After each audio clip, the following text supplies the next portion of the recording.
Bom dia, pessoal. Sejam bem-vindos ao Esquenta TI, uma oportunidade para adquirir conhecimentos atuais da nossa área através dos profissionais que já estão no mercado de trabalho. Sou Kelion Fernandes, aluno de Ciência da Computação, e eu vou auxiliar o professor aqui moderando o chat. Gostaria de apresentar o professor Hugo Vieira, e hoje ele vai nos presentear com uma palestra de dados abertos e analytics, discutindo as novas abordagens e tendências. Gostaríamos desde já agradecer ao professor, em nome da organização do evento do Esquenta TI. Sinta-se à vontade, professor, para iniciar e boa palestra. Obrigado aí. Kelly ou é Kellyon? Fala. Kelly. Kelly, né? Obrigado aí, Kelly, pela apresentação, certo? Desejo as boas-vindas a todos, alunos, né? Colegas professores, né? Toda a comunidade, certo? Acadêmica. Acredito que vocês me veem, né? Me escutam bem, como já perguntei anteriormente, certo? E vamos aí nesses próximos minutos aí, nessa próxima aí, 1h10, 1h20, certo? Falar um pouquinho sobre um tema que essa palestra, eu já lecionei essa palestra acho que umas 4 ou 5 vezes em diferentes locais, certo? Só ligar a luz aqui, eu tinha esquecido. E foi uma palestra que eu elaborei em 2020, né? Foi uma palestra que eu elaborei em 2019, certo? Para um convite que eu recebi do amigo meu lá de Recife, lá no César. E acredito que todo mundo já ouviu falar do César, né? E na época, esse meu amigo, ele pediu para eu palestrar, falasse um pouco sobre tendência de dados abertos, né? Que é, na verdade, um projeto que eles têm lá, tá certo? E eles têm uma semana de imersão para a pós-graduação do César, né? Lá tem mestrado e agora doutorado profissional. E eu fui convidado para ministrar essa palestra. E eu achei interessante trazer, porque é uma palestra que ela foca, né? Ela aborda alunos de graduação quanto alunos de pós-graduação, tá bem? Então, fico muito feliz de todo mundo estar voltando, né? Fico muito feliz da sala ela tá começando a encher, tá certo? Espero que nós possamos aproveitar, né, nesse novo formato de trabalho que a gente está adotando, né? Claro que todo mundo queria estar na sala, claro que todo mundo queria estar tendo lá o calor humano, né? Tá interagindo, tá falando com os colegas, dialogando, tá ali lanchando na cantina da instituição, certo? Enfim, a nossa vida social ela também faz falta, mas mediante o momento que a gente está passando, certo? E para que a gente possa ter um aproveitamento, nós somos dos cursos de TI, né? E os cursos de TI, nós temos meio que a obrigação de dar continuidade, visto que nós entendemos das ferramentas, né? Visto que nós passamos o processo, de certa forma, de maneira proveitosa.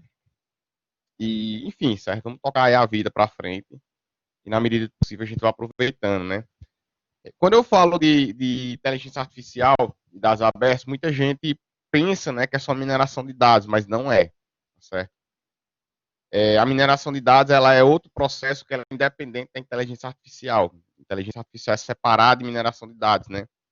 E Analytics também é separado de mineração de dados, que também é separado de inteligência artificial, certo? Então, para os alunos que estão chegando agora, para os alunos que estão me vendo a primeira vez, deixa eu passar aqui rapidinho. Tem aí meu currículo, eu botei de uma maneira bem simples, né? Quem quiser me adicionar, adiciona lá no LinkedIn, tem esse link aí abaixo, tá certo? Eu estou frequentando agora de uma maneira mais assídua o LinkedIn, estou sempre postando alguma coisa lá. Criem os LinkedIns de vocês, né? Eu tenho visto aí que muitos alunos estão frequentando o LinkedIn, não eram aptos, certo? Muito comum, mas que bom que todo mundo agora está passando por essa nova tendência, né? E eu trouxe uma agenda, deixa eu achar meu mouse aqui. E eu trouxe uma agenda que ela é importante para que a gente possa discutir, né? Por que do crescimento da inteligência artificial nos últimos anos, certo? Para análise da informação, deixa eu só botar esse bicho aqui.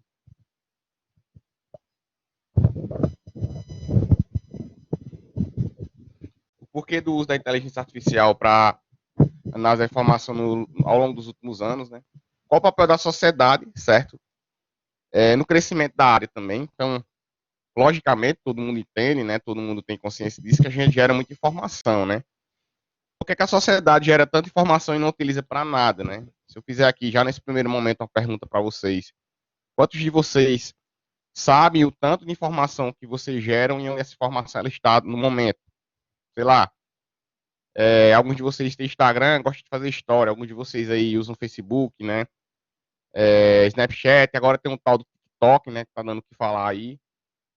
Para onde é que tá aí nesse material que vocês estão gerando? Para onde é que vai aquele vídeo do TikTok? Onde é que ele fica armazenado? Fica no Brasil, fica na Rússia, fica nos Estados Unidos, né? Então, para onde é que a nossa informação está indo, certo? E essa informação ela tem vários formatos, né? Então, ela parte do princípio aí que qualquer coisa é informação, qualquer coisa que gera informação, desde mídias, certo? Como a gente está acostumado a gerar, como também informações que são institucionais, governamentais, tá certo? A partir do momento que você já está pensando em nascer, sua informação da sua mãe ou do seu pai, ela já está sendo subsidiada, ser informada. Até o momento que uma pessoa ela morre, aquela informação ela também é gerada. Então, durante toda a nossa vida, né, são gerados vários dados, alguns restritos pessoais, mas também dados que são de domínio público, de maneira coletiva. E onde é que essas informações elas estão e por que, que a gente precisa delas, a gente precisa utilizá-las, né? Quais são as tecnologias e tendências para dados abertos, né? E o que é que significa um dado aberto? Que é aquele dado, aquela informação que toda pessoa ela tem um direito de saber, certo? Todo mundo aqui tem um direito de saber todos os CEPs de todas as ruas. Todas as pessoas têm o direito de saber quantos políticos gastam no dia a dia dos seus mandatos, né? Por que isso? Por que disso tornar público, né? E o que é que a gente espera para um futuro próximo, certo? Existem várias áreas aí, como desenvolvimento de software, como as redes de computadores, como banco de dados, DevOps, certo? Tendências de design, que existem vários novos conceitos. Então, dentro da IA, né, não dentro da IA, mas alinhado com a IA, os dados, né, a ciência da informação, ela também tem crescido bastante, até porque a sociedade ela não é mais guiada, digamos assim, por um ou por mais meios de comunicação, mas por diversos, certo? O próprio ser humano, o que ele menos utiliza no seu dia a dia é a interação direta com outro ser humano. Quem de vocês aqui foi na casa de um amigo recentemente? Claro que a gente está em pandemia, né? Mas quem de vocês aqui tinha o hábito de ir na casa do amigo só para conversar com ele pessoalmente? Acho que poucos de nós, não é que nós descartamos, mas a gente diminuiu esse hábito, né, de o tete a tete das pessoas para que a gente possa interagir. Então isso também colabora direto aí com as tendências de futuro. Então eu abro o microfone, peço para vocês abram os microfones. Quem quiser digitar no chat aí também fica à vontade, né? Mas quando eu pergunto, antes da gente entrar nos dados em si, quando eu pergunto o que é que vocês acham que significa inteligência artificial, o que é que vocês poderiam responder, né? Eu vou dar até uma sugestão. Em vez de vocês falarem, vocês podem digitar frases, aí ou palavras. Se você for, você é aluno, né? Você participando da palestra. Se você fosse dizer o que significa IA em uma palavra, o que é que você escreveria aí no seu chat? Fiquem à vontade também para abrir os microfones. Eu gosto que vocês interajam durante a palestra, certo? Não precisa fazer perguntas no final, não. O mediador, ele também pode auxiliar, tá certo?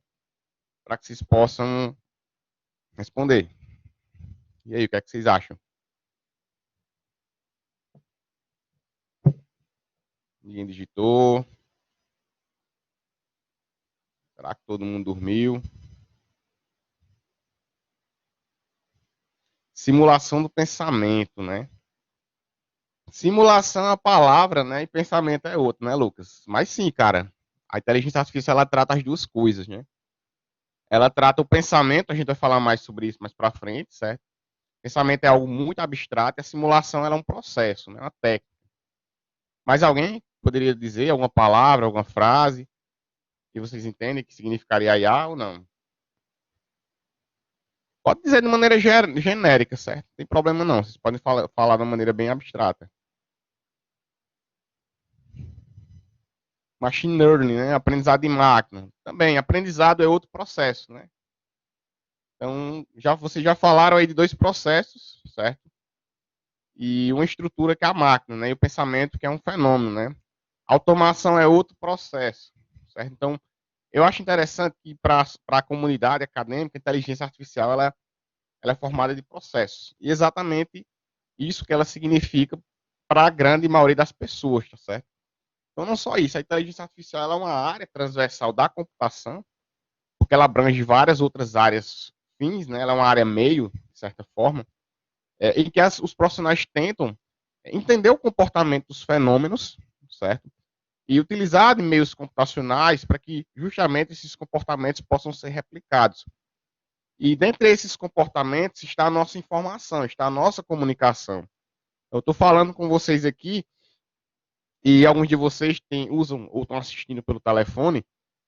Podem usar os assistentes virtuais de vocês, né, a Siri, o Google Assistente, a Alexa, entre outros, para que ele dê um suporte para que vocês estabeleçam essa comunicação, certo? E às vezes o nosso assistente, a gente prega uma pegadinha nele, né? Eu tenho até na minha disciplina de inteligência artificial, nunca divulguei, né? Estou falando agora publicamente a primeira vez. Mas eu adoto como se fosse um campeonato entre assistentes, né? Vou até ampliar isso aí para que a gente ganhe visibilidade. Eu peço para as equipes, né? Dividir os alunos em grupos, e cada equipe adota um assistente, certo? Uma equipe adota a Siri, outra equipe adota o assistente do Google, e eles ficam fazendo perguntas entre si, certo? Para que a partir dali a gente consiga, entre aspas, pregar uma pegadinha no assistente. E a partir dali o assistente, ele identifica, no caso, ele replica para a gente as limitações que ele tem, para que a gente possa entender o que é que essas limitações representam para o ser humano, né? E por que eu estou falando disso? Para que a gente entre na parte dos dados. Porque a inteligência artificial, ela é, digamos assim, aplicável para o ser humano, não só nessa questão dos fenômenos, não só na questão dos processos, mas em várias esferas, certo? Pela qual os dados eles representam. Então, a informação para nós, ela gera um efeito, digamos assim, não abstrato, ela gera um efeito prático, certo? Por quê? Porque a informação ela tem um significado, ela vem do termo signo. Signo representa uma ação em função da percepção daquela informação que a gente estabelece. Então, quem quiser pegar um caderno e anotar, quem quiser seguir a área da inteligência artificial, para poder abstrair esse uso da informação, certo? Ela se baseia em alguns pilares que eu vou falar aqui, que são: o primeiro é a questão do comportamento, certo? Então, os dados e as pessoas, elas expressam comportamentos. A partir do momento que esse comportamento ele pode ser identificado, ele pode ser medido, esse comportamento ele pode ser simulado, que nenhum de vocês falou aí, ou Lucas, né? Esse comportamento ele pode ser comparado para a identificação de padrões, que é o que a Machine Learning faz, que o Renan falou aí, certo? E esse comportamento ele pode gerar algum tipo de solução, que foi o que o Emerson falou aí. Então, sei lá, você está usando o seu celular e você está lá mexendo no seu celular no dia a dia. Cada clique que você dá no celular expressa uma interação que você realiza com a tela, que no caso é o software, e a sequência ou a organização daquela sequência de interações, ela representa comportamento. O que é que isso tem a ver com o dado em si, na verdade, certo? Tem a ver tudo, na verdade, porque você vai começar a criar padrões de interação, e esses padrões de interação eles vão representar como se fosse comportamento. Aquele aluno que tem sempre a interação, certo? Estou falando tecnicamente, de entregar a atividade antes que o professor chegue, no caso, antes que chegue o prazo final setado pelo professor.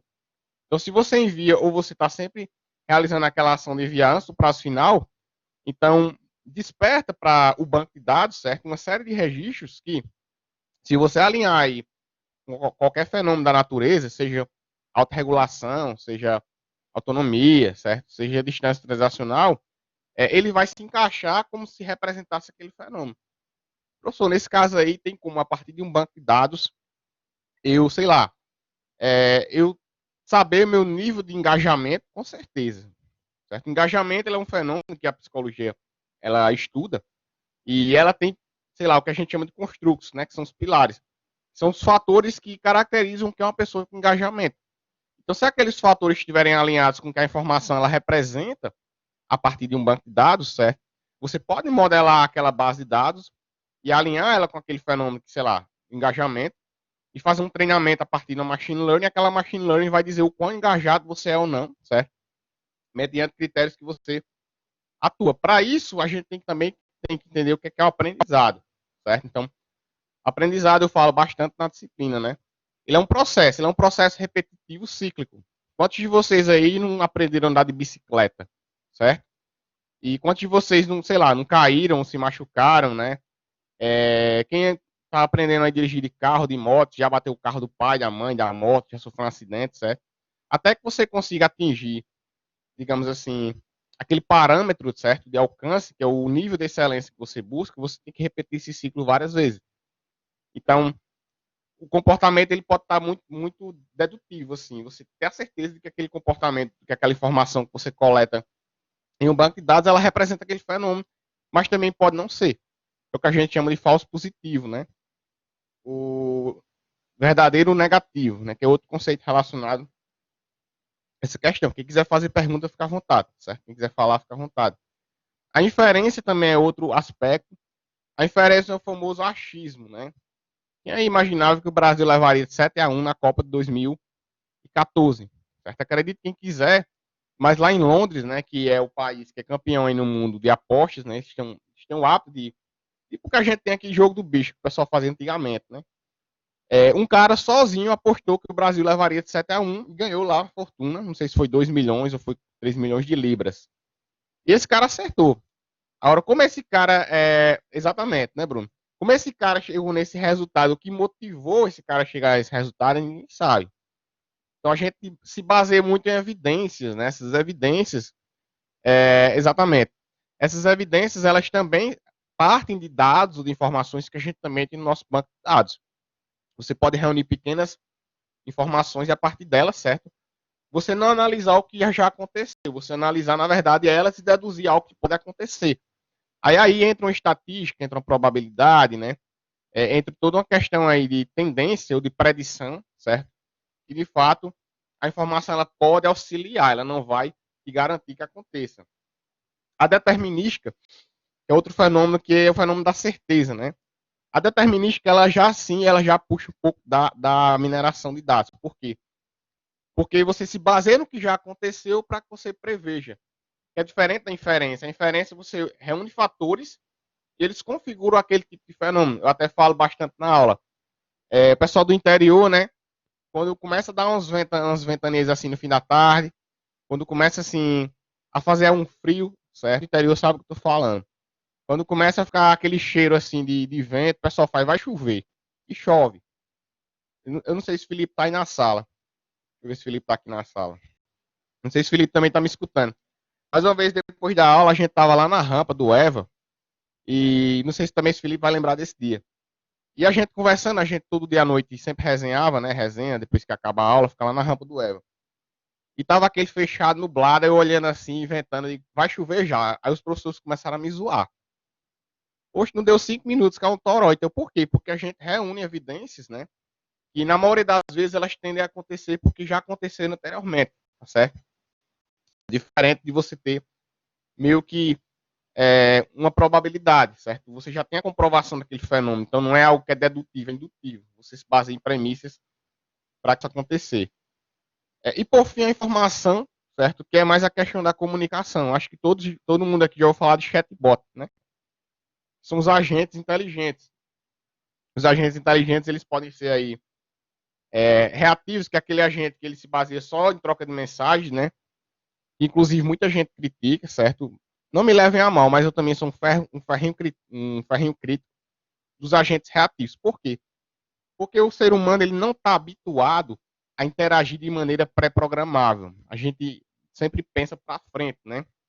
Às vezes a gente vai tentar ser atendido aí por uma operadora de celular, por uma seguradora de carro, ou qualquer outro órgão que preste um serviço para a gente, e você não consegue, exatamente, e você não consegue realizar aquela ação porque aquele cara só tem aquela configuração. E você fica pé da vida, para dizer, eu só não vou falar um palavrão porque está sendo gravado, certo? E você fica pé da vida, porque você sabe que é mais simples de resolver se você falar diretamente com o ser humano e o agente, ele está restrito apenas àquelas ações. Mas por que ele está restrito àquelas ações? Porque, dado uma certa quantidade de demandas, ou de chamadas, ou de serviços, né, que a empresa ou a prestadora de serviço ela realiza, geralmente, a grande parte dos serviços se restringe àquelas operações. Mas há as exceções que o ser humano ele também precisa ser atendido. Então, não é legal a gente depender aí, certo? de um agente, do chatbot, que tem essa percepção. É tanto que hoje em dia já estão tendo o desenvolvimento de agentes que são os cognitivos, né? Lá na UPE, no Pernambuco, lá em Recife, o pessoal tem um programa da pós lá que eles trabalham com processamento de áudio. Então, tudo que eu estou falando com vocês aqui, sei lá, vai existir lá um engenho, certo? Uma modelagem, que ela vai identificar a partir de frequências, a partir do fluxo de fala, certo? A partir da compressão de onda da fala, quais são os tipos de fenômenos que aquele usuário está tentando expressar. Por quê? Porque, sei lá, se você está triste, você tem uma classe de entonação. Se você está alegre, né? Tem gente que fica alegre e começa a falar fino, né? Porque está alegre, está empolgado, está com medo, certo? Ou falar grosso, ou começa a gaguejar, ou começa a falar, enfim, com padrões de fala diferentes. Então, é uma informação que ela não é textual, é uma informação que ela é falada. Então, também não deixa de ser informação. E a partir dali pode expressar também algum tipo de percepção. Tá, joia? Então, uma coisa que eu quero que vocês saiam desse slide que eu estou passando agora. O dado, ele não é apenas um dado textual, né? A palestra ela tem esse título, Dados Abertos, mas qualquer coisa que você capture e represente, e essa representação ela expresse, certo? Um fenômeno, qualquer outro tipo de abstração, ela pode ser entendida como dado. Até o dado temperatura, né? A temperatura ela também vai ter esse tipo de abstração. Eu vi que fizeram uma pergunta aqui, não foi? A Emerson botou aqui, ninguém gosta de interagir com esse tipo de bot mesmo. É, cara, porque nós temos percepção, utilizamos habilidades que são cognitivas e metacognitivas, né?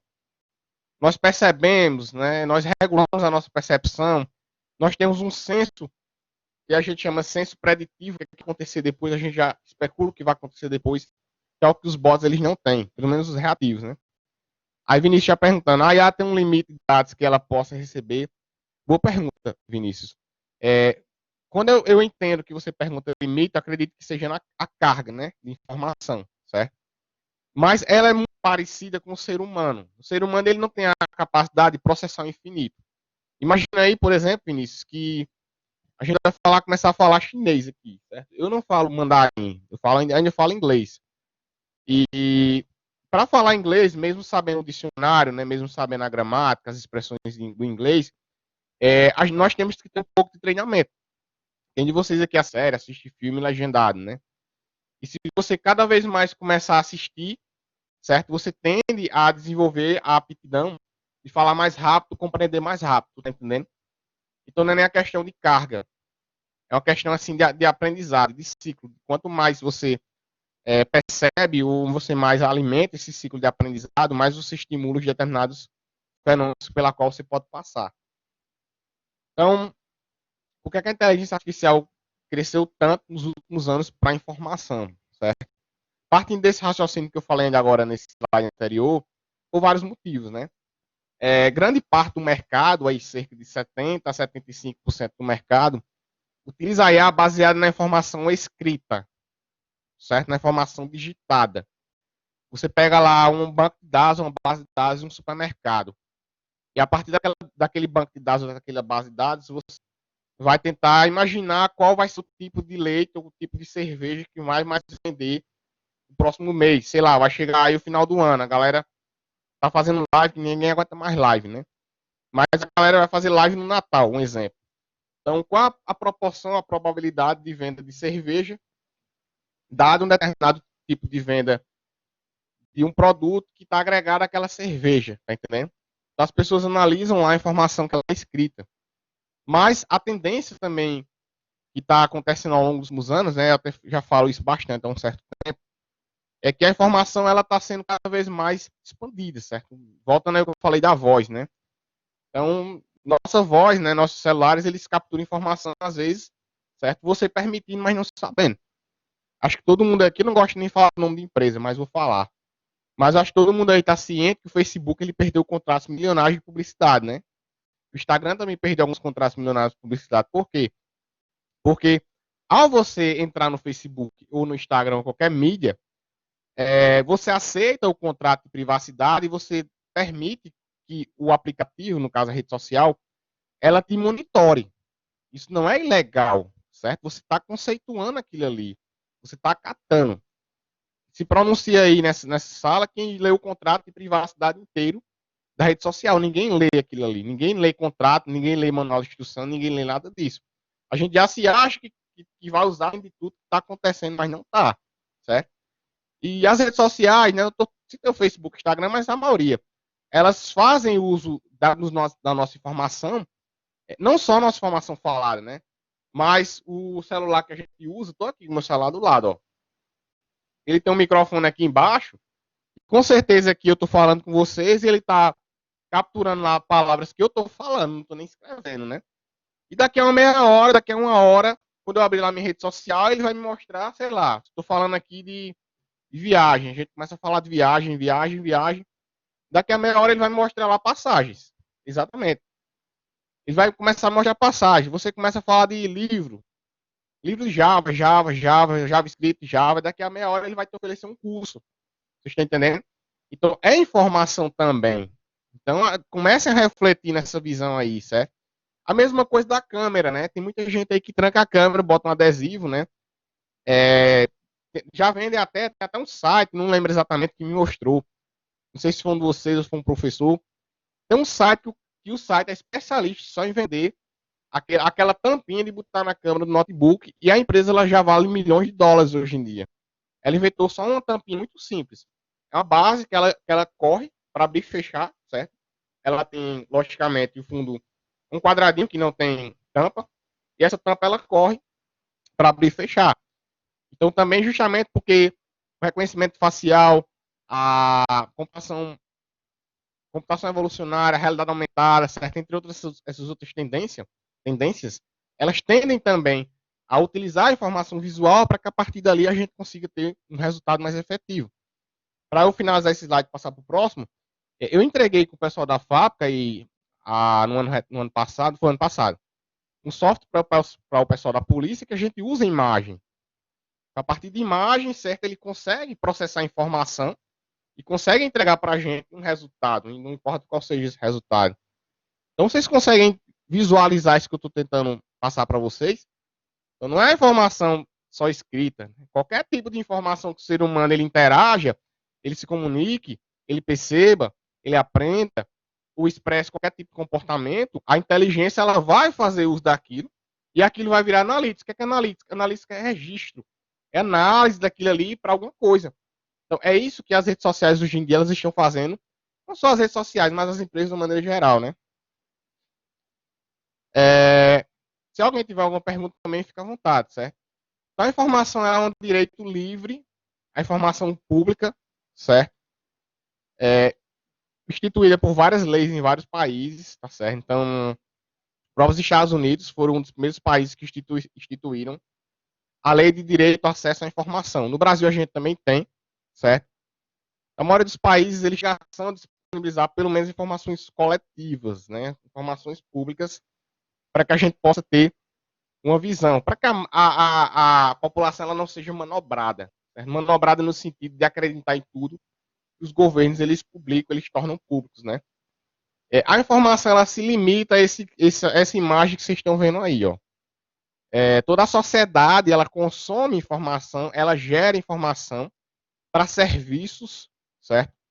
Para o aprendizado, para o entendimento das pessoas a partir desse seleto grupo que vocês estão vendo aí, certo? Que eu não vou falar os nomes, porque mais uma vez a gente está sendo gravado, certo? Mas a gente vive, nós nos limitamos a viver, certo? E tudo que nós fazemos cai nesse conglomerado de empresas que vocês estão vendo aí nessa figura. Professor, não estou entendendo. Quer dizer que no meu dia a dia, o que eu converso com as pessoas, o que eu converso no meu celular, uma dessas empresas aí vai receber essa informação de alguma forma, ou de maneira falada, analisando uma compra que eu fiz no supermercado, ou um lanche que eu fiz numa lanchonete, um sorvete que eu comprei na praia. E tudo que você faz e a expressão de comportamento que você desenvolve vai chegar em uma dessas empresas e uma dessas empresas aí vai aproveitar essa informação, analisar essa informação, certo? Utilizando técnicas da própria IA, técnicas de estatística, e vai reaplicar isso ao mercado. Então, funciona dessa forma, certo? Não sei se de maneira, digamos assim, feliz ou infeliz, né? Eu estou usando o termo feliz e infeliz porque pode estar gerando bem para a sociedade, como também pode não estar gerando bem para a sociedade. Porque o nosso comportamento, já voltando àqueles pontos que eu falei, certo, anteriormente, ele vai estar sempre mudando, né? Quem de vocês ainda assiste televisão aberta aqui na sala? E por que as pessoas deixaram de assistir televisão aberta e elas migraram para as redes sociais, né? E hoje em dia a televisão aberta ela está condenando as redes sociais. Não sei se vocês souberam aí que esses dias aí, né, um certo apresentador de um certo jornal começou a criticar as redes sociais, dizendo que as redes sociais perderam a sua essência e as redes sociais elas viraram um campo de batalha. Aí eu me perguntei, né, analisando essa informação, independente do canal, independente do apresentador, independente do jornal, por que, é que esse cara está tentando vender para a sociedade essa imagem das redes sociais se não é necessariamente isso? Então, as pessoas elas começaram a refletir, começaram a entender de que a informação às vezes ela pode ser cadencial ou não cadencial. Ela gera efeitos ou não para ditar na sociedade esse comportamento, né? As redes sociais elas têm quebrado isso porque a informação ela tem sido muito abrangente, certo? Não mais tangencial ao ponto de derrubar presidentes, ao ponto de ganhar eleições, ao ponto de vender ou fazer com que a sociedade consuma um produto feito robôs, certo? Daquela forma. E não, isso tem se variado bastante porque o comportamento está mudando ao ponto das próprias redes sociais também estarem passando por um processo de quebra de credibilidade. Então, as empresas estão deixando de anunciar nas redes sociais. Por quê? Porque o comportamento, acredito eu, que da sociedade, das próprias redes sociais, também está mudando. Tá certo? A sociedade, ela aprende. Né? Quantos de vocês aí comiam ou têm o hábito de comer? A gente costuma usar essa palavra no interior de onde eu sou. Comia muita tranqueira, né? Comia muita besteira, certo? O pessoal do inglês chama junk food, né? Comida como se fosse comida ruim. E tá começando agora a ter uma onda, né? As academias aí, as comidas aí fitness, as comidas low carb, né? Esse tipo de modalidade de alimentação, porque as pessoas estão entendendo com o poder da informação que está chegando a partir das redes sociais, né? Dos softwares, das mídias também, de que nem sempre o que a gente pensou de fato é. Então, existe uma empresa grande de refrigerante que está oferecendo aí um prêmio de US$ 1 milhão para quem souber uma fórmula para reduzir em até 40% ou 50% a quantidade de açúcar. Por quê? Porque não mais todo domingo as pessoas comem mais lasanha com refrigerante e assistem um determinado tipo de programa daquele canal. Então, o brasileiro ele não consome mais a carga de refrigerante que ele consumia antigamente. O brasileiro ele não consome mais tantos enlatados, processados, condimentos, fermentados, enfim, toda essa cultura que a gente tinha de comer muita besteira, certo? Nossos ancestrais. O brasileiro ele tem mudado essa visibilidade porque a informação ela tem sido tão difundida, certo?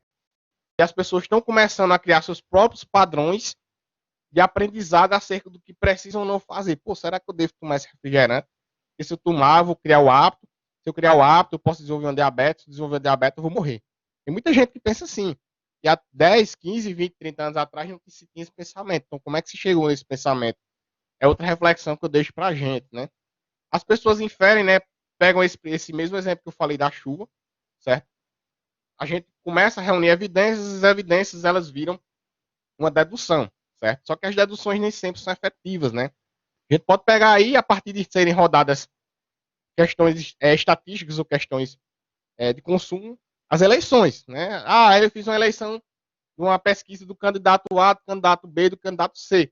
Rodou um método estatístico, certo? Rodou um processo técnico, mas o resultado foi totalmente diferente. Por quê? Aquilo ali, certo? É o processo estatístico que está errado? É o processo técnico que está errado? Não. Porque a consulta, a pesquisa, ela é um retrato daquele dia. Então, daquele dia em diante, as pessoas elas começam a elencar novas evidências, novos fatores. Aí volta para aquele aspecto que eu falei de comportamento, que as pessoas também mudam, né? A sociedade determina. Aí tá aí uma foto de uma fralda, né? E de uma cerveja. Eu já falei até essa historinha aí na sala de aula, né? Do cara que vai ao supermercado para comprar uma fralda, um pacote de fralda, compra um monte de coisa, inclusive cerveja, certo? Quando chega em casa, aí esquece da fralda. Por que isso? Porque justamente as empresas, né, o mercado, elas analisam lá o cenário de consumo dos seus clientes, dos seus usuários, e a partir daquele cenário ela tenta construir, certo, um contexto para aquele usuário. Porque vocês acham que as gôndolas dos supermercados, elas têm seus produtos posicionados todos estrategicamente? Se você for lá na seção de bebidas, você vai observar que tem a gente chama tripinha, né? Tem uma tripa de amendoim lá, tem uma tripa de salgadinho, certo? Do lado da cerveja. Ou se você vai lá na seção de frios, do lado da seção de frios, sei lá, do balcão de carnes, ao lado do balcão de carnes tem lá uma seção de carvão, uma seção de espetos, uma seção de coisas que lembram. Então, se você começar a passear no supermercado, você vai começar a lembrar das coisas. Eita, eu vou montar um churrasco. Ah, mas depois de churrasco, eu vou tomar um sorvete. Ah, mas depois de sorvete, eu vou assistir um filme. Aí eu vou comprar um salgadinho. Por quê? Porque a sociedade ela tem essa previsibilidade. Ao mesmo tempo que ela pode ser imprevisível, certo? Não saber como é que vai ser o amanhã, mas também ela é muito repetitiva nesse sentido. E para finalizar essa questão dessa primeira parte da palestra, a sociedade se comunica, como nós falamos também, acerca dos bots, né? Então, existem grandes avanços, né, para que os bots eles sejam cada vez mais perceptíveis relacionados à informação, certo? Novamente, o que eu falei sobre a informação falada, que é essa que eu estou usando, a informação vista, seu comportamento ocular, certo? Esses telefones, smartphones mais novos, eles funcionam a partir da nossa variação ocular, né? E faz um reconhecimento ocular na parte da nossa retina, para que a partir dela o dispositivo ele reconheça a manipulação e identifique algum tipo de padrão de comportamento da nossa visão. Então, a sociedade utiliza de informação, essa informação tem sido cada vez mais publicizada. É uma questão que eu deixo para que vocês também tenham essa visão. E por que a sociedade não utiliza nada? Aí já partindo para a segunda parte da palestra, né? Primeiro, porque nós pensamos que geramos a nossa própria informação e ela é sempre a verdade. Existe um conceito hoje que está sendo desconstruído aí por alguns pesquisadores de IA, né? Somente o pessoal que trabalha com processamento de linguagem natural, do pós-verdade. Todo mundo já ouviu falar do pós-verdade? Pós-verdade é muito simples. É aquela pessoa que ela tem uma certa, como é que eu vou falar assim, mobilização de outras pessoas, né? Aquele influenciador. Ele acha algo. Aí todo mundo vai ter que achar igual porque aquela pessoa acha, aquela pessoa influencia pessoas. Tá certo? Mas às vezes o que aquele cara acha não é. Por quê? Porque a informação ela não foi validada. Então ela não teve uma veracidade, ela não teve uma efetividade, ela não teve um treinamento, ela não teve nenhum tipo de visão acerca desse processo. Foi aí que nasceram as fake news, né?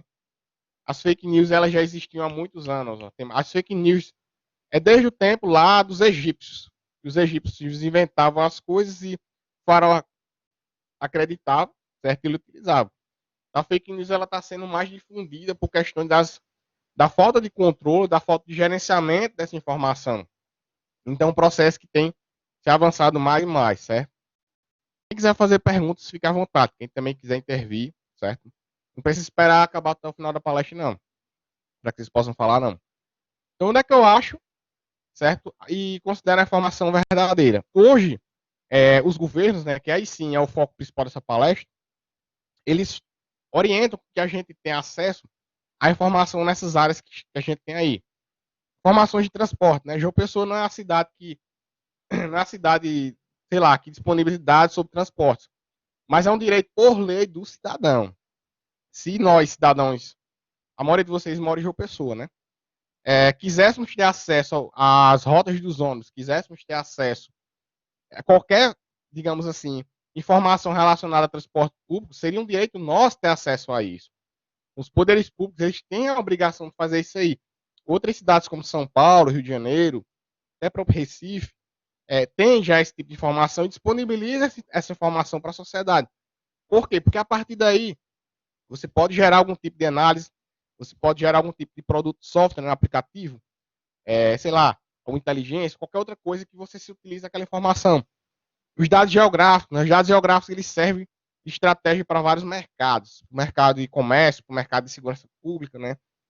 Dados culturais, né? Teve até um aluno meu agora, Matheus, que fez um TCC, que ele utilizou dados de postagens de redes sociais para poder fazer uma publicização de festas, de eventos. Só que Ironicamente, quando ele começou a fazer, chegou a pandemia. Aí essa pandemia viu que ferrou o trabalho dele, a gente teve que fazer outro tipo de estratégia, né? Dados de tempo, dados estatísticos, dados financeiros, né? Hoje em dia todo mundo quer ser investidor. Ah, eu tenho lá R$ 1.000, vou fazer um curso de investimento e agora eu invisto na bolsa, certo? Aí minha pergunta é, será que todo mundo agora pensa que sabe investir só porque analisa, instala um software lá que analisa a cotação do dólar, a cotação do euro, o risco, as ações da empresa A, da empresa C, empresa X, empresa Y? Não, certo? Tem todo um histórico, tem todo um modelo de negócio que a gente precisa entender para cada uma dessas categorias aí, para que a gente possa utilizar essa informação.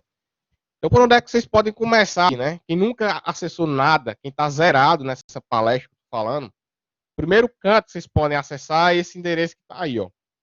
Você vai lá em dados.gov.br, certo? O governo chama de sítio, né? Que é a tradução de site para português. Que é o site do governo que você tem direito a ter acesso a todas as informações que são públicas. E lá no dados.gov.br vai ter lá um local lá, eu não lembro exatamente onde é que fica, mas colei o URL aí para vocês verem na figura. Tem como se fosse um projeto que eles têm, o próprio governo federal ele tem, que é uma escola de dados públicos, que é para ensinar as pessoas a entenderem como é que a informação é gerada e como é que ela pode se associar, certo? Existe nas escolas de curso online que vocês fazem, introdução à ciência dos dados, introdução à data science, introdução à ciência da informação. Mas ali são cursos de ferramentas. O curso ele forma o aluno, ele forma o ouvinte para a ferramenta. E aqui não, aqui ele dá uma noção, certo? Das diversas abordagens de acesso ao dado, de coleta do dado, certo? Então, quem tiver essa curiosidade, quem tiver esse interesse, acesse esse endereço aí, certo? Que a partir daí vocês já vão ter uma anotação inicial. Existem também outras plataformas, outros locais que a gente também pode ter acesso. O próprio IBGE, ele dá uma noção geral, né? Às vezes a gente nem tem noção de tanta coisa que o governo sabe da gente, certo? Governos federais, estaduais, municipais, ou qualquer outra esfera pública sabe da gente. Professor, e por que você está falando da esfera pública? Porque são dados de domínio público. Se você quiser ter um acesso a um dado de uma empresa, de um local, aí você tem que pedir permissão. A minha empresa, ela. Vou citar um exemplo de uma ex-aluna minha, uma ex-orientanda minha, né? Uma ex-aluna minha fez um TCC sobre gato de energia, certo? O cara vai lá na casa dele, faz uma gambiarra lá e começa a desviar energia. Ela tinha acesso a todas as informações da empresa dela que prestava serviço à concessionária de energia na Paraíba. Mas ela não poderia tornar público aquela informação porque era de propriedade da empresa, tá certo? Então, foi o que ela fez. Ela pediu autorização à empresa para usar os dados da empresa para que a partir dali essa minha ex-aluna ela pudesse tornar público no TCC dela aquela análise. E para cá não, você pode utilizar qualquer dado do governo, certo? E a informação ela pode ser utilizada em várias esferas, né? O INEP, o NIC, o CETIC, o BGE, certo? Entre outras instituições que a gente tem o que queira ter acesso. Tem os dados internacionais também, que são muito mais simples de você acessar, certo? O KD Nuggets ele é um clássico aí para a galera das pós-graduações, porque ele não só trata de base de dados abertos, mas ele trata das bases dos modelos de tratamento da informação para essas bases de dados. Então, acesse esse site. Ah, mas é em inglês. Instala lá no Chrome o plugin que traduz automaticamente. Você botar lá Translate, ele já traduz o site automaticamente, certo? E lá no KD Nuggets você vai achar muita coisa. Eu já usei bastante esse site, já acessei bastante esse site, certo? E ele ajuda muito. Tem dados também, base de dados que as próprias empresas às vezes disponibilizam, né?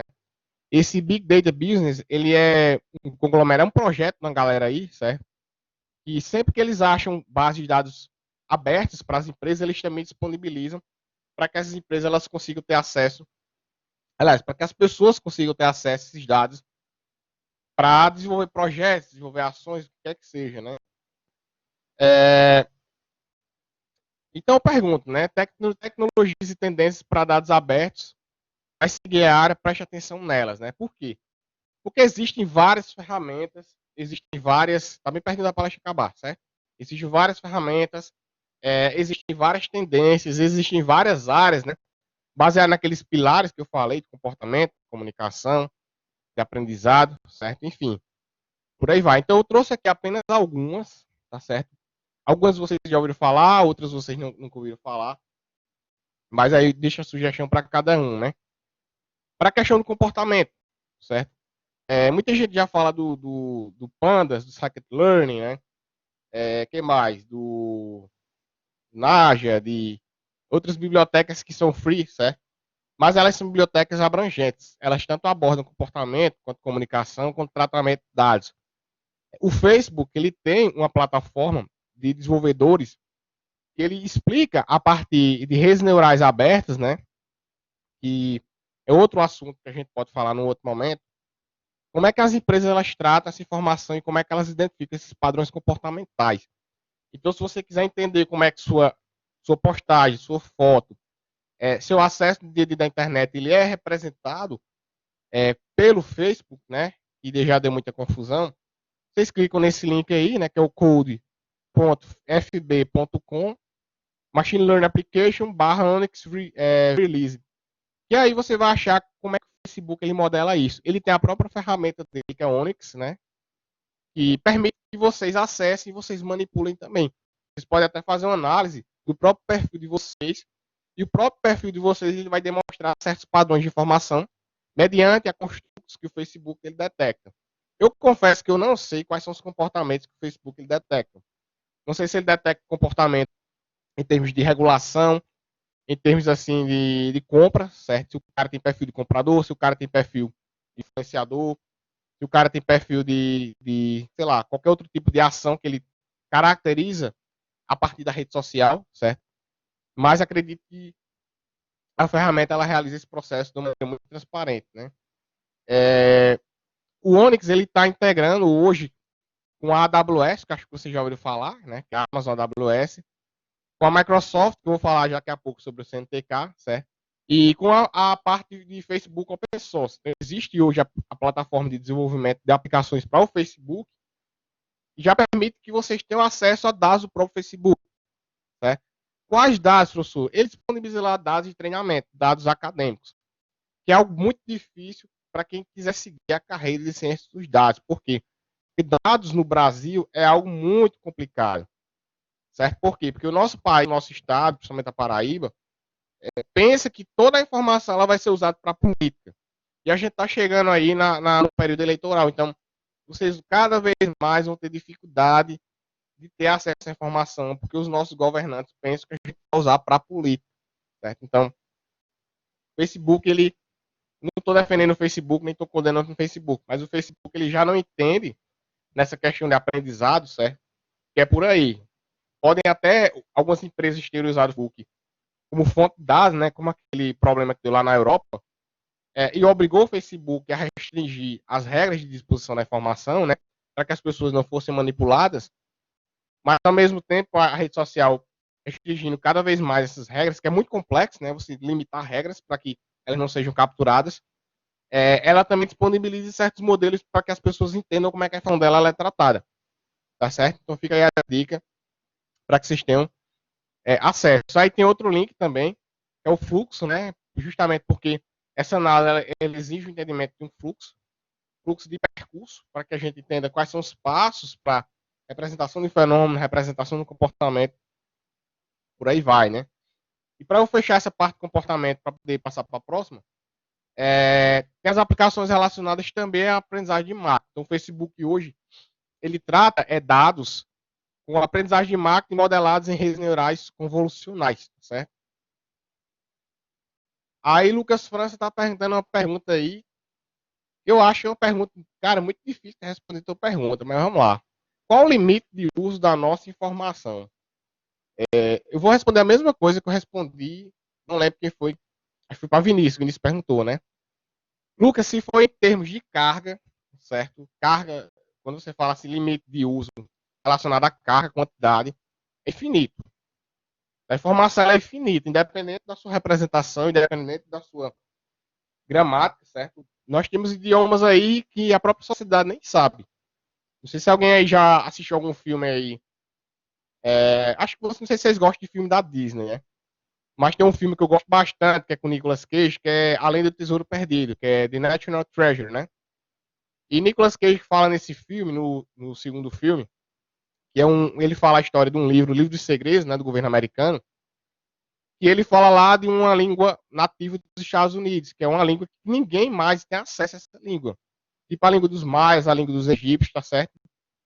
Então, imaginei quantas informações antes, né, da nossa geração, certo? E após a nossa geração, não foram geradas, foram extintas, ou ainda vão surgir, tá entendendo? Então, acho que o limite ele é infinito, cara. Se for em relação à modelagem, do uso, né? Eu quero usar a informação para poder analisar. Aí ela tem que ser limitada. Você delimita uma regra de negócio, você delimita o escopo do negócio, que é a famosa modelagem, né? A modelagem do dado, tá entendendo?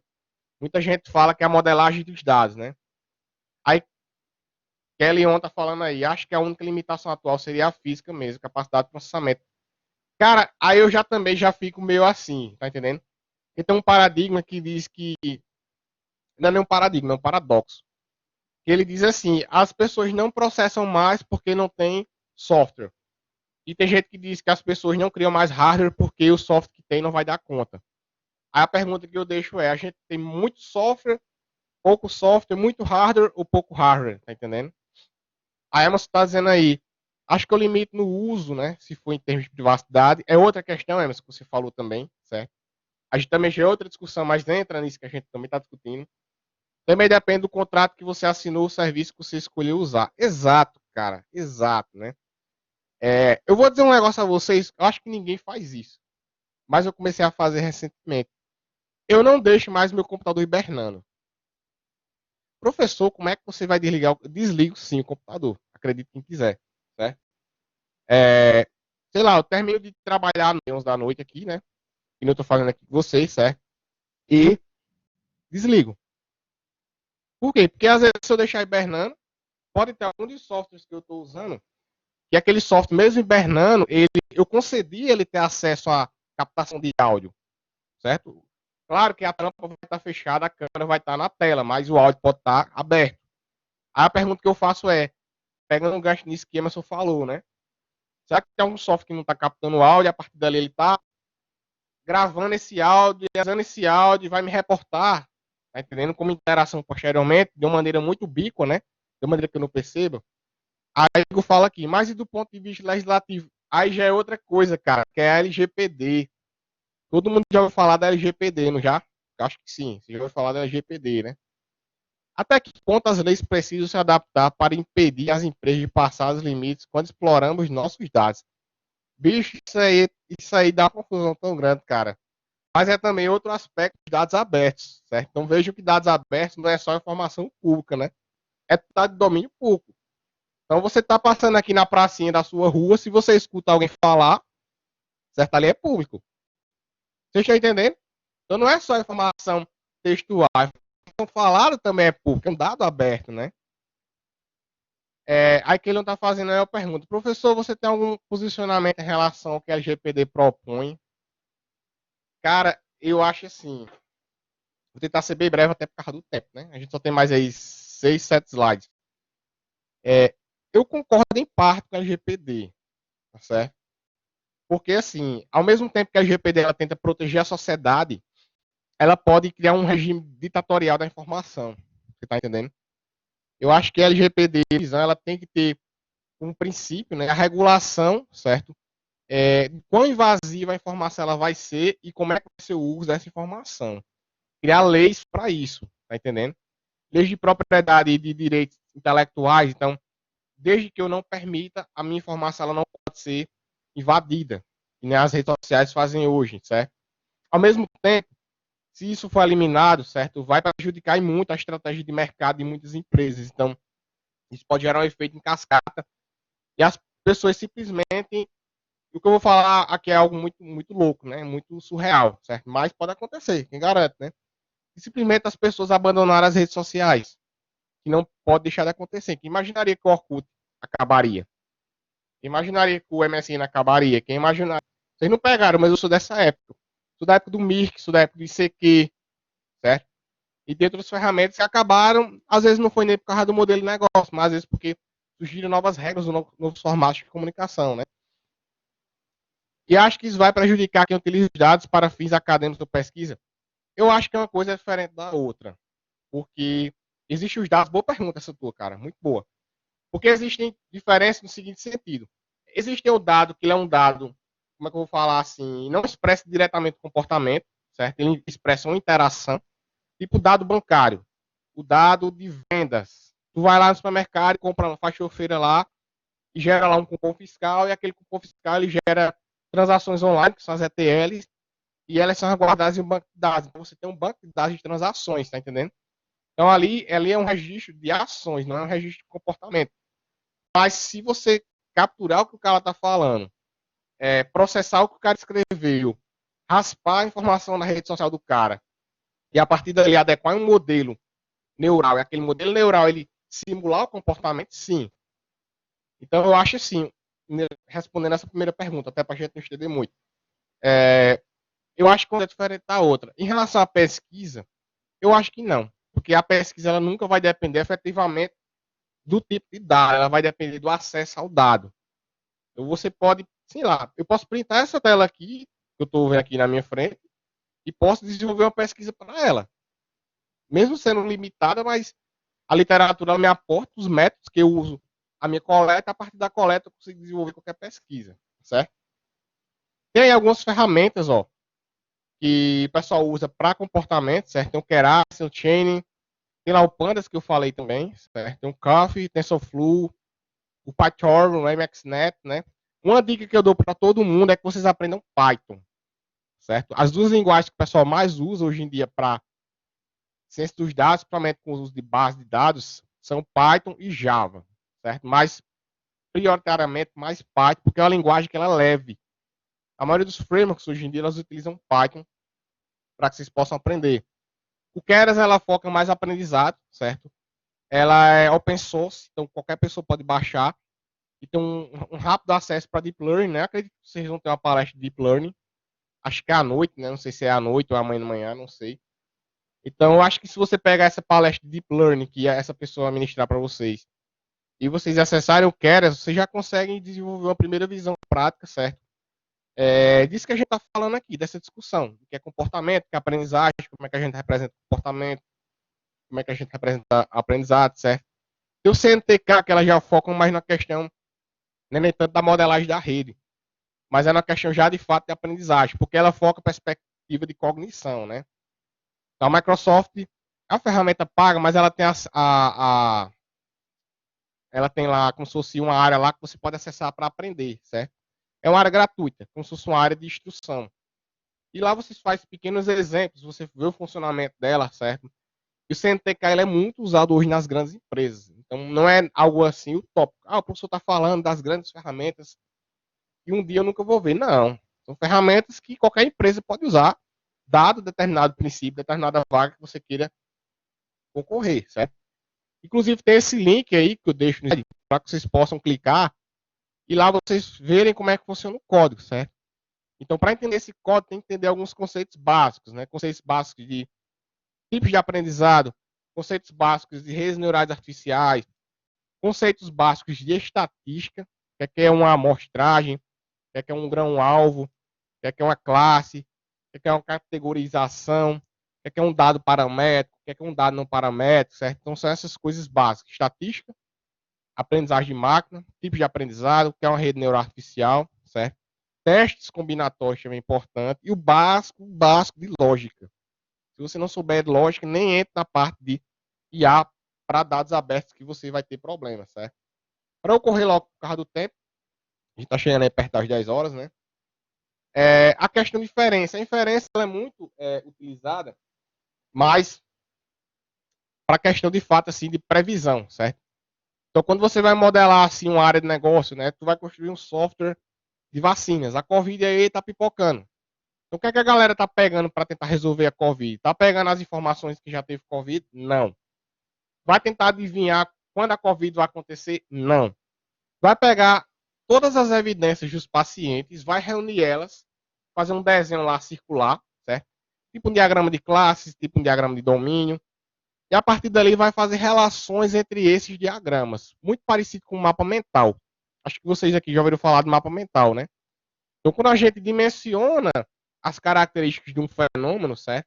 E o representa desenhando ele, estabelecendo as relações existentes entre ele, a partir daí você pode começar a analisar, certo? Como funciona esse tipo de interação, esse tipo de ação entre os dados, entre as informações que a gente pode obter. Kellion, né? Pô, tem que aprender a falar teu nome. Kellion, tá botando um link aí nas inscrições, tá certo? Ó, cliquem aí nesse Esquenta TI para que vocês possam receber o certificado de vocês. Então, para inferência, eu recomendo vocês acessarem o WebVol, né? O WebVol ele dá uma noção prática, certo, do que é ontologia, para que vocês consigam evidenciar, mapear, dimensionar características que podem ou não se relacionar para dar suporte à tomada de decisão, certo? Então, os sistemas hoje empresariais, os CRMs, os sistemas de SIG, né, que são sistemas de informação gerenciais, muitos deles usam tomada de decisão em tempo real, a partir do volume atual de transações. Então, mas a partir desse momento que você vai considerar uma transação como sendo respaldo para você tomar uma decisão, você vai ter que ter um modelo mapeado, você vai ter que ter um modelo modelado, certo? Teve até um aluno meu, que quiser clicar nesse link aí para acessar, ele fez um TCC que eu considero, né, um dos melhores TCCs que eu já orientei até hoje. Muito bem elogiado, virou capítulo de livro, certo? Ele detectou, né, a partir da literatura do TPAC, TPAC é o transtorno de processamento auditivo central, da fonoaudiologia. Ele pegou um protocolo de um fonoaudiólogo e a partir do protocolo do fonoaudiólogo, né, que são as perguntas que o fonoaudiólogo faz para poder detectar, né, padrões, para poder entender como funciona aquele diagnóstico, ele modelou esse protocolo e a partir do momento que ele modelou esse protocolo, ele conseguiu realizar diagnósticos a partir de prontuários que já foram realizados com efetividade tão alta quanto a do profissional. Que sentido? Tu vai para o médico faz, tu tá sentindo dor em qual braço? No braço direito. Aí o software captura. Mas teu braço direito mudou de cor, mais ou menos, mudou um pouco para escuro. Aí o software captura. Então o software ele vai reunindo as informações, as evidências, ele vai cruzando, vai comparando, certo? E esse cruzamento, no final, ele vai te dar com precisão, certo? Estatística, seja de 70%, 80%, 90%, vai depender da tua modelagem, quão de certeza aquela patologia, ela, de fato, é efetiva. Então, esse meu aluno, ele fez esse trabalho, ele detectou a partir de 39 prontuários, certo? Com acurácia, com a confiabilidade, quase 90%. Foi muito bem elogiado. Até agora, essa banca desse meu aluno, se eu não me engano, teve quase 50 pessoas assistindo, inclusive os profissionais da fono, o pessoal da enfermagem veio, certo?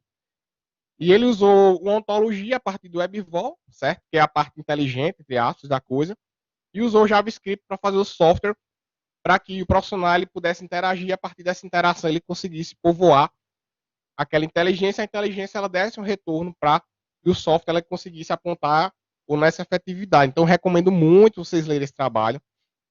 Foi um dos poucos trabalhos que eu orientei de inferência. Eu acho que não foi o único, acho que 2 ou 3 que eu orientei de inferência. A grande escala de trabalhos que eu oriento mais é na questão mais de mineração, que foca mais a questão de aprendizado e não de inferência. Acho que vocês conseguem visualizar agora, né? A explicação da diferença, né? A parte de determinística, certo? Que já é a parte de dados analíticos, que é aquele dado de transações diretas, certo? Nem sem analisar comportamento, nem sem analisar aprendizado, certo? Aí tem o Tableau, que ela é uma ferramenta paga, mas tem a versão gratuita também, certo? Para que vocês possam acessar. O Tableau ele é clássico. O Tableau, qualquer pessoa que quiser trabalhar aí com BI, qualquer pessoa que quiser trabalhar aí com modelagem de dados analíticos, né, que são de transações de negócios, certo? BPMN, SPEN, qualquer uma dessas tecnologias, vai lá no Tableau, clica lá para que vocês possam entender, né, de maneira efetiva como é que o negócio, em termos de comportamento, ele pode ser gerado, certo? Então, a determinística nesse sentido aí. Outra ferramenta que eu trabalhei também, certo? Tableau eu não cheguei a trabalhar, mas essa que eu estou mostrando agora eu trabalhei.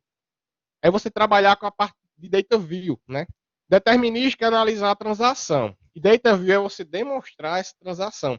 Que é uma área hoje que ela está bem em ascensão, né? Que é a área de visualização de dados, certo? Então está crescendo muito essa área. Tem ferramentas que você processa dados e você já elabora a própria questão de processamento de visão da informação.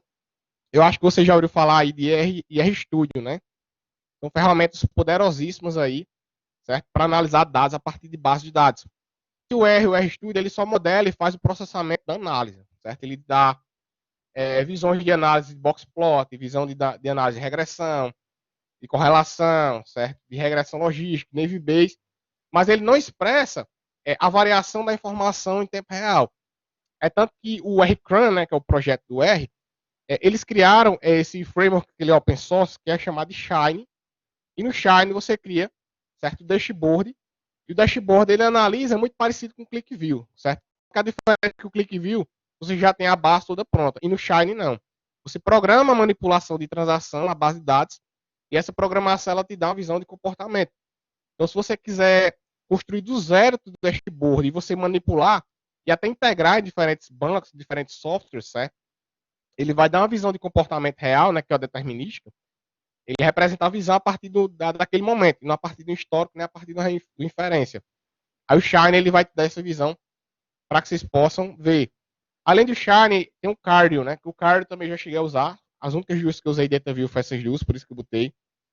Que ela é gratuita, certo? E o Cardio, ela também vai gerar ela vai gerar diversos formatos de mapas, diversos formatos de artefatos, diversos formatos também de databases, né, que são aquelas bases de dados para que você possa manipular o extrato da informação, parecido com os gráficos que a gente gera no Excel, certo? Quem é especialista em Excel, que já mexeu com gráficos no Excel, sabe mais ou menos o que é que eu estou falando, né?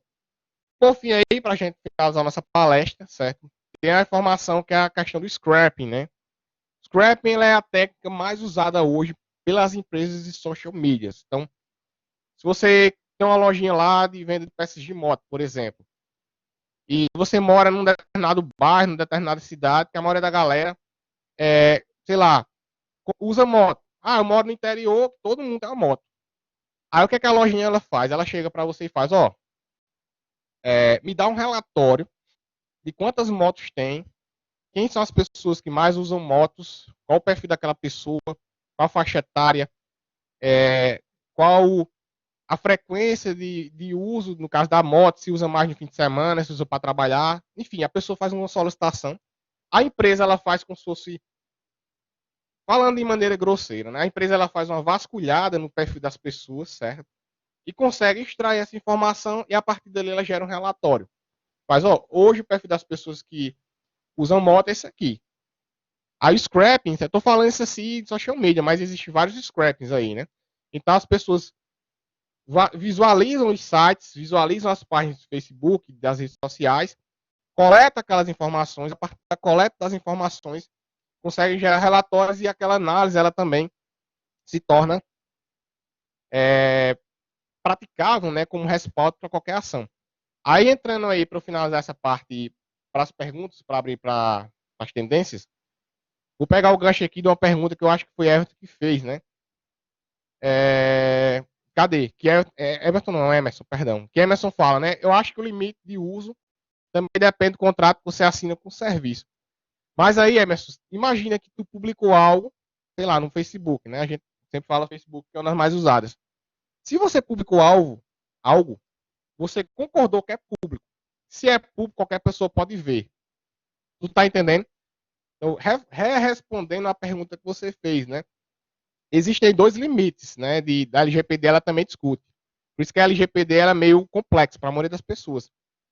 O limite da captura da informação concedida pelo próprio órgão, certo? O Facebook ele me escuta, o Instagram ele me escuta, o TikTok ele me escuta, e as pessoas capturarem algo que a rede social me informa que vai ser público. É muito complicado, tá entendendo? A exposição do usuário ela é ambígua, tanto para as pessoas quanto para a empresa. É como se você deixasse a porta do teu apartamento aberta e deixasse a porta da garagem do teu prédio aberta. E qualquer pessoa pudesse acessar porque você tem consciência que você deixou aquilo ali aberto. Então, a LGPD ela foca nesses dois pontos, da concessão autorizada e da concessão não autorizada, mas dentro da legislação. Você está entendendo? O scrapping ele tem gerado muito problema para muita gente, principalmente das empresas que usam da legislação, mas não usam um pouco da moral, se a gente puder falar assim, né? Então, o que é que a gente pode esperar do futuro para finalizar essa minha fala inicial? Eu acho que no primeiro momento, a autossuficiência tecnológica, certo? Tem aí várias tecnologias que, na minha visão, certo, já conseguem ter autonomia de funcionamento. Existem aí, por exemplo, agentes inteligentes cognitivos, né? E se tu modelar um modelo neural de fala do agente em uma camada, né, uma rede neural, se tu modelar aí um modelo de escrita do agente, se você modelar um modelo de interação do agente, quem vai pagar a inteligência artificial mais para frente vai saber o que eu estou falando, né? Se você conseguir modelar a processamento de linguagem daquele agente, certo? Então, se todo esse escopo de um agente ele conseguir, é o que os japoneses tentam até hoje, efetivamente a partir dos humanoides. Todo dia os caras publicam algo sobre isso. Aí sim você vai ter um agente humanoide cognitivo que ele vai ser autônomo, certo?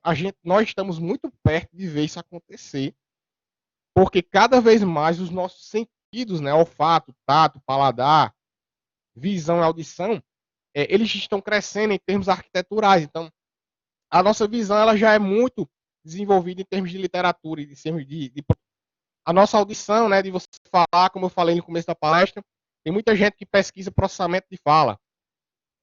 A nossa interação, que é a nossa comunicação, né, eu estou falando, vocês estão me entendendo, os bots já existem. Eu até brinco com o pessoal de HC, né, brincava com o pessoal de HC. Então, tá faltando aí um processamento de tato, né, o agente ele perceber temperatura, e ele agir em função da temperatura, que nesse sentido, nesse status que nós estamos atualmente, ainda é muito reativo, né? Ação-reação. Mas eu acho, sendo bem sincero, pelo que eu leio, pelo que eu estudo, pelo que eu já conheço, pelo que eu já trabalhei, que nós estamos aí muito próximos de uma autossuficiência tecnológica. E eu vejo isso como um perigo de dois lados aí, né? Um perigo para a sociedade, certo? E ao mesmo tempo auxílio para a sociedade, porque tem coisas, tem profissões, tem ações que às vezes o ser humano não vai poder fazer porque é arriscado. Aí você vai lá e põe um humanoide, você põe um agente, ele vai conseguir tratar aquela informação, ele vai conseguir realizar aquela ação da maneira que não vai pôr o humano em risco. E ao mesmo tempo elimina o ser humano. Não sei se vocês viram agora recentemente um vídeo que eu vi, acho que foi da Tesla. Foi daqui, uma das duas fábricas. Não, mito. Foi de uma fábrica lá da Coca-Cola, lá de Minas Gerais, certo? Que é de um grupo holandês que comprou o direito de concessão da Coca-Cola. E essa fábrica da Coca-Cola em Minas Gerais era a primeira fábrica do Brasil, na verdade, na América Latina, que era 100% robótica. Então, todo o processo de fabricação, envase, embalagem, de, de paletagem, né, que é você pôr no pallet, até chegar ao caminhão, nenhum ser humano tem contato. Então, imaginei quantos empregos não foram embora. Ao mesmo tempo que também gera uma dependência, porque não pode ser 100% autônomo. Mas eu acho que é algo que está muito próximo de acontecer, certo? O retorno em demanda, no caso, a experiência do usuário, é um assunto que eu já falo há muito tempo também, certo? Porque cada vez mais as pessoas estão se sentindo carentes e não dependendo de pessoas, e sim de tecnologias. Isso é muito surreal na minha visão, né? Tipo assim, o cara prefere estar no WhatsApp conversando com um amigo do que ir para casa do amigo para conversar. Ou às vezes o pai tá num quarto, a filha tá no outro, a esposa tá no outro, e tá cada um chamando o outro para almoçar pelo telefone. Oi, como é que o cara busca experiência se a experiência é meu utópico, sei lá, cíclico.